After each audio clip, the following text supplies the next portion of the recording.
नमस्ते दोस्तों, मैं हूं आपके एस्ट्रो फ्रेंड मुदिता राज। तो आज हम लोग बात करेंगे बृहस्पति ग्रह के ऊपर, जुपिटर। तो चलिए हम लोग शुरू करते हैं अपना वीडियो। जब जुपिटर 7th हाउस में होता है तो जनरली आप देखिए इसको लाल किताब में भी बहुत अच्छा कंसिडर नहीं किया गया। उसका कारण क्या है कि 7th हाउस है आपका पार्टनरशिप का, आपका मैरिज का, और वहाँ पर जुपिटर जैसा प्लैनेट जो गुरु हैं वो आके बैठ जाते हैं। तो होता क्या है कि ऐसे लोग बहुत ज़्यादा पूजा पाठ में इन्वॉल्व होने की वजह से, बहुत ज़्यादा धार्मिक होने की वजह से कई बार जनरली ये देखा गया है कि इन लोगों का अपने जीवन साथी पे से ध्यान थोड़ा सा हट कर, या अपने व्यापार बिजनेस के ऊपर से ध्यान थोड़ा सा हट कर पूजा पाठ की तरफ ज़्यादा लगने लग जाता है, जिसकी वजह से इनकी मैरिड लाइफ भी कई बार सफ़र करती है और इनका बिजनेस और पार्टनरशिप जो है वो भी कई बार सफ़र करती है। हालांकि ये लोग बहुत धार्मिक और बहुत ही स्पिरिचुअल टाइप के लोग होते हैं, क्योंकि जुपिटर यहाँ से सीधे लग्न को अपनी 7वीं दृष्टि से देखते हैं। तो एक पॉइंट ऑफ व्यू से तो ये प्लेसमेंट अच्छा है, लेकिन अगर हम दूसरे पॉइंट ऑफ व्यू की बात करें तो ये प्लेसमेंट थोड़ा सा हार्ड टू डील हो जाता है। उसका कारण यही है कि आप किसी गुरु को बोल रहे हो कि तुमको जो है व्यापार संभालना है या गृहस्थी संभालनी है, तो वहाँ पे वो थोड़ा सा अनकंफर्टेबल हो जाते हैं। इस वजह से 7th हाउस में जुपिटर थोड़े से प्रॉब्लमैटिक होते हैं। हालांकि स्पिरिचुअली और धार्मिक जो वो होते हैं कस्टम्स, उसकी तरफ नेटिव का झुकाव जो है वो ज़्यादा हो जाता है। तो चलिए अब हम लोग बात कर लेते हैं कि जुपिटर अगर 8th हाउस में हो तो उस कंडीशन में जुपिटर किस तरीके के जो प्रभाव हैं वो देंगे। अगर जुपिटर 8th हाउस में है तो इसको हम डिवाइन जो ग्रेस होता है या भगवान का जो हम आशीर्वाद कह सकते हैं, ये वो होता है। यहाँ पर जब जुपिटर बैठते हैं, वैसे भी अगर हम देखें तो 4, 8, 12 में जुपिटर बहुत अच्छा काम करते हैं और 1, 5, 9 में भी जुपिटर बहुत अच्छा काम करते हैं। उसका कारण क्या है, वो धर्म त्रिकोण है और ये मोक्ष त्रिकोण है, तो दोनों में ही जुपिटर बहुत अच्छा काम करते हैं। यहाँ पे सबसे अच्छी बात क्या होती है कि जब नेटिव को जब बहुत परेशानी में होता है और लगता है कि अब कहीं से भी उसको किसी प्रकार की सहायता जो है वो नहीं मिल पाएगी, जब वो बिल्कुल सारी उम्मीदें छोड़ देता है, निराश हो जाता है, वो टाइम पे कोई जो मतलब हेल्प है उसको वो नेचर के थ्रू ऑफर होती है, चाहे वो किसी ह्यूमन बीइंग के फॉर्म में हो या किसी और फॉर्म में हो, लेकिन उसको वो मदद जो है वो प्रकृति से, इस यूनिवर्स से ज़रूर मिलती है और उसको मतलब उस बुरी स्थिति से वो जो जुपिटर है 8th हाउस का वो निकाल के ले जाते हैं। मतलब इतना अच्छा यहाँ पे जुपिटर का जो प्लेसमेंट है उसका सबसे अच्छा क्वालिटी यही है कि जब नेटिव जो है उसको लगता है कि अब कुछ नहीं हो सकता, तो उस समय पे चीज़ें अचानक से आश्चर्यजनक रूप से सही हो जाती हैं। तो ये प्लेसमेंट जो है ये भी अच्छा प्लेसमेंट है, क्योंकि 8वां घर जो है वो हमारे गुप्त सिद्धियों का, कुंडलिनी जागरण का, इन सब चीज़ों का भी है। तो अगर जो नेटिव है वो इस फील्ड में इंटरेस्ट रखता है तो आप देखेंगे कि उसके लिए ये सब चीज़ें सीख पाना जो है उसकी पॉसिबिलिटीज़ बहुत ज़्यादा हैं, क्योंकि वो जुपिटर जो है वो जीव कारक है।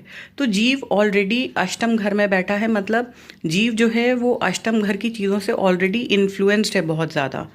तो आप देखेंगे इन लोगों का झुकाव भी थोड़ा सा कुंडलिनी जागरण और जो सिद्धियां वगैरह होती हैं उस तरफ थोड़ा ज़्यादा रहता है।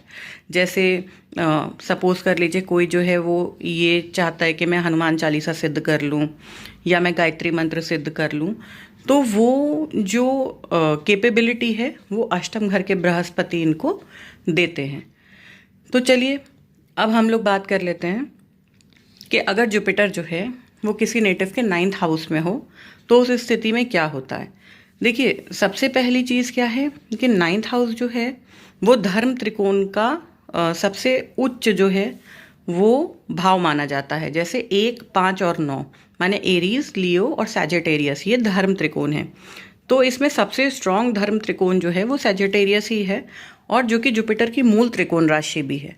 तो आप देखेंगे कि जब जुपिटर जो है वो अपनी मूल त्रिकोण राशि में 9th हाउस में बैठे हैं या किसी और राशि में भी 9th हाउस में अगर बैठे हैं तो, क्योंकि हाउसेस का भी इन्फ्लुएंस जो है वो रहता है, राशियों का भी रहता है, तो दोनों ही चीज़ें कंसिडर करी जाती हैं। जैसे सपोज कर लीजिए कि 9th हाउस में अगर आपकी जो है वो पाइसिस या सपोज कर लीजिए एक्वेरियस जो है वो आपके 9th हाउस में आ रहा है, तो आप वहाँ राशि को भी देखेंगे, आप वहाँ पे हाउस को भी देखेंगे। मैं इन जनरल आपको काल पुरुष कुंडली के हिसाब से एक्सप्लेन कर रही हूँ। तो अब हम लोग इसको देखते हैं कि अगर जुपिटर 9th हाउस में होते हैं, उस कंडीशन में क्या है कि ऐसे लोग जो हैं वो बहुत ही धार्मिक प्रवृत्ति के, बहुत पूजा पाठ करने वाले, गुरुओं को सम्मान देने वाले, अपने पिता को सम्मान देने वाले और धर्म कर्म को सम्मान देने वाले, मंदिर जाने वाले, मतलब इस तरीके के लोग होते हैं। ये कभी आप इनको ऐसे नहीं पाएंगे कि जो है ये लोग धर्म का मजाक उड़ाते हों या अपने टीचर्स जो है उनको डिसरिस्पेक्ट करते हों।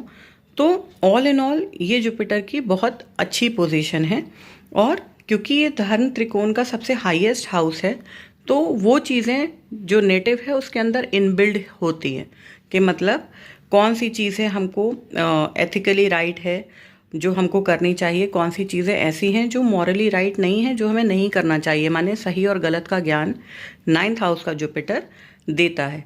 9th हाउस से जुपिटर जो है वो आपके 1st और 5th हाउस को भी इन्फ्लुएंस करते हैं। तो आप देखेंगे कि लग्न के ऊपर भी जुपिटर की पर्सनालिटी लग्न के ऊपर जो है जुपिटर का एस्पेक्ट आ रहा है, तो जो पर्सनालिटी होगी नेटिव की वो थोड़ी बहुत जुपिटर जैसी जुपिटेरियन ट्रेड्स लिए हुए होगी। जैसे थोड़ा सा बॉडी जो है वो हल्की सी बल्की हो सकती है, या अगर उस पर मंगल या शनि का प्रभाव है तो इन दैट केस बल्की नहीं भी हो सकती है। लेकिन आप देखेंगे कि ऐसे नेटिव जो हैं उनके चेहरे पे ग्लो, नाक पे आप नोटिस कीजिएगा, जिनका जुपिटर जितना अच्छा होता है उनकी नाक उतनी ही सुंदर और सुव्यवस्थित होती है। जैसे कुछ लोग होते हैं जिनकी नाक बहुत चौड़ी होती है या ऊपर से दबी हुई होती है, ये बताता है कि इस नेटिव के चार्ट में जुपिटर जो है वो वेल प्लेस्ड नहीं है। लेकिन अगर जुपिटर वेल प्लेस्ड होता है किसी के चार्ट में तो उनकी नाक जो है, उनकी नाक उठी हुई, खूबसूरत और चमकदार होगी। आप जैसे कह सकते हैं कि ऑयली नाक, क्योंकि जब लाइट पड़ती है तो उनकी नाक जो है वो शाइन करती है अलग से। तो ये था मेरा एनालिसिस जुपिटर 9th हाउस के ऊपर। अब हम लोग बात कर लेते हैं कि अगर जुपिटर 10th हाउस में हो तो उस कंडीशन में जुपिटर जो है वो क्या रिजल्ट देंगे। अब देखिए 10th हाउस या कैप्रिकॉर्न राशि, वहाँ पे जुपिटर जो है वो नीच के हो जाते हैं, ये हम सब लोग जानते हैं। अब देखिए नीच होने का मतलब ये नहीं है कि वहाँ पे उसकी ताकत जो है उस ग्रह की वो ख़त्म हो जाती है। नीच होने का मतलब ये होता है कि वो प्लैनेट जो है वो अनकंफर्टेबल है उस जगह पर। जैसे हम लोग अगर अपनी ही बात कर लें, मान लीजिए हमें कोई इंसान पसंद नहीं है, अगर हम बैठे हैं और वो भी इंसान जो है वो उस रूम में आके बैठ जाता है, तो हम ऑब्वियस सी बात है थोड़ा सा अनकंफर्टेबल फील करेंगे। लेकिन वहीं पे अगर हमारा कोई मित्र आ जाता है तो हमारा जो डिस्कम्फर्ट था अब वो उतना नहीं रहेगा, क्योंकि हमारे पास बात करने के लिए एक फ्रेंड वहाँ पे अवेलेबल हो गया। तो आप देखिए जुपिटर अगर 10th हाउस में है और उसके साथ उसके मित्र ग्रह हैं, जैसे सन हो गया, मार्स हो गया, तो वो कंडीशन में जुपिटर इतना अनकंफर्टेबल फील नहीं करते। लेकिन अगर जुपिटर अकेले हैं या मेलिफिक्स के साथ हैं, वो टाइम पे जुपिटर थोड़ा प्रॉब्लम क्रिएट करते हैं 10th हाउस में, आपके प्रोफेशन में, आपके करियर में। लेकिन अदरवाइज 10th हाउस में जुपिटर, वो आप ऐसे समझ लीजिए कि गुरु को आपने बोल दिया कि आपको 10 से 5 की नौकरी करनी है, तो उसके लिए वो चीज़ पॉसिबल नहीं है, क्योंकि गुरु का क्या काम होता है कि वो सिर्फ ज्ञान दे, वो नौकरी करने के लिए कंफर्टेबल है ही नहीं। इस वजह से जुपिटर जो है वो 10th हाउस में जाके नीच के हो जाते हैं, क्योंकि वहाँ पे जाके वो अनकंफर्टेबल हो जाते हैं। और दूसरी चीज़ कि वो सैटर्न का हाउस है, वहाँ बहुत ज़्यादा हार्ड वर्क जो है वो करना पड़ता है किसी भी नेटिव को। लेकिन जब जुपिटर जैसे प्लैनेट जाते हैं जो कि कोई बाउंड्री या कोई रूल्स एंड रेगुलेशंस को फॉलो नहीं करते, आप ऐसे समझ लीजिए जैसे एक साधु हैं, वो साधु के लिए कोई रूल्स एंड रेगुलेशंस जो हैं वो लागू नहीं होते, वो गृहस्थों के लिए लागू होते हैं। तो उसी तरीके से आपने एक साधु को 10th हाउस में बोला कि तुमको 10 से 5 तक जो है वो काम करना है, तो उतनी मेहनत जुपिटर नहीं कर सकते, इस वजह से जुपिटर वहाँ पे नीच के हो जाते हैं। तो चलिए अब हम बात कर लेते हैं जुपिटर अगर 11th हाउस में हो। तो जुपिटर जब 11th हाउस में होते हैं तो वो बहुत अच्छा काम करते हैं, क्योंकि वो हमारी विश फुलफिलमेंट, हमारी इच्छाओं का घर है। वहाँ पे जुपिटर जो हैं वो मेक श्योर करते हैं कि आपकी जो विशेज़ हैं, जो एथिकल और मॉरली करेक्ट विशेज़ हैं, उनको वो पूरा करें। और एक चीज़ और है, क्योंकि ये छठे से छठा भी होता है 11वां घर, तो कई बार ये भी देखा जाता है कि नेटिव्स जो हैं उनको लीवर से जुड़ा हुआ कोई प्रॉब्लम, या लीवर जो है लीवर एनलार्जमेंट, या लीवर में स्वेलिंग, या बहुत ज़्यादा मेलेफिक इन्फ्लुएंस में अगर जुपिटर हैं तो उस कंडीशन में लीवर सिरोसिस वगैरह इस टाइप की प्रॉब्लम जो है वो भी क्रिएट हो सकती है अगर जुपिटर 11th हाउस में होते हैं। तो अब हम लोग देख लेते हैं कि अगर जुपिटर 12th हाउस में होते हैं उस कंडीशन में क्या होता है नेटिव की लाइफ में। पहली चीज़ कि 12th हाउस जो है वो जो जुपिटर हैं वो उनकी दूसरी राशि है, माने मीन राशि। वो 12th हाउस जो है वो हमारा मोक्ष का घर भी है, मतलब वहाँ जो है जिसको हम बोलते हैं कि खुला आकाश, वो 12th हाउस है। वहाँ पे जुपिटर जो है 9th हाउस और 12th हाउस में डिफरेंस क्या है कि देखिए 9th हाउस धर्म त्रिकोण है, फायर साइन, जबकि 4, 8, 12 क्या है, ये वाटर साइन है। तो पाइसीज राशि जो जुपिटर की आती है वो वाटर साइन में आती है।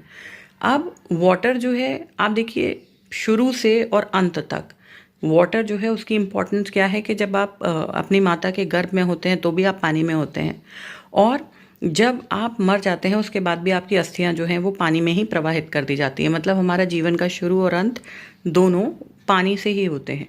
यहाँ पे जुपिटर जो है वो बहुत अच्छा काम करते हैं अगर आप स्पिरिचुअलिटी की तरफ जाना चाहते हैं।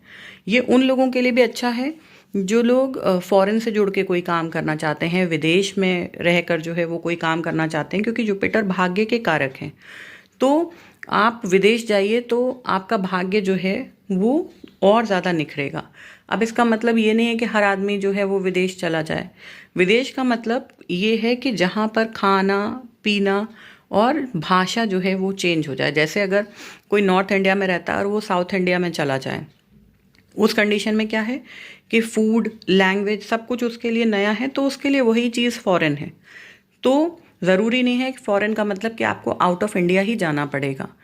तो मेरा कहना ये है कि अगर जुपिटर आपके 12th हाउस में है तो आप ऐसी कोई जो है वो काम कर सकते हैं जो कि फॉरेन से जुड़ा हुआ, या किसी मल्टीनेशनल कंपनी को सर्व कर सकते हैं, या इंडिया में किसी ऐसे स्टेट में जाके रह सकते हैं जहाँ पे आपका जो है क्लाइमेट और खाना पीना, बोलचाल, भाषा जो है वो चेंज हो जाए, तो भी आपका जुपिटर 12th हाउस में बहुत अच्छा काम करेगा। उसका देखिए सबसे इम्पॉर्टेंट चीज़ क्या है कि 12th हाउस जो है वो हमारे खर्चों का, हॉस्पिटलाइजेशन का भी है। तो अगर आप चाहते हैं कि आपका जुपिटर और अच्छा काम करे चार्ट में, तो येलो सेफायर जो है पुखराज, उसको अगर आप अफोर्ड कर सकते हैं तो आप पहनिए, अगर जुपिटर किसी भी तरीके के मेलेफिक इन्फ्लुएंस में नहीं है 12th हाउस में। तो अगर मेलेफिक इन्फ्लुएंस में है तो आप क्या कर सकते हैं अपने जुपिटर को स्ट्रेंथ देने के लिए कि 12th हाउस क्योंकि हॉस्पिटल्स का है, तो आप हॉस्पिटल में जो है वो चैरिटी कर सकते हैं। हॉस्पिटल में जाके जो है किसी का मान लीजिए कि कोई बीमार है तो आप उसका मेडिकल बिल पे कर सकते हैं, या हॉस्पिटल में खाना डोनेट कर सकते हैं। इस तरीके की चीज़ें अगर आप करेंगे तो डेफिनेटली जुपिटर 12th हाउस जो है वो आपके खर्चे जो हैं उसको थोड़ा सा कंट्रोल जो है वो करेंगे और अच्छे कामों में लगाएंगे, क्योंकि 12th हाउस जो है वो हमारा चैरिटी भी है, एक्सपेंसेस भी है। तो आप चैरिटी में अगर पैसा लगाओगे तो वही जुपिटर आपको बहुत अच्छा रिजल्ट देंगे 12th हाउस में। सो आई होप कि मेरा ये वीडियो आपको अच्छा लगा होगा।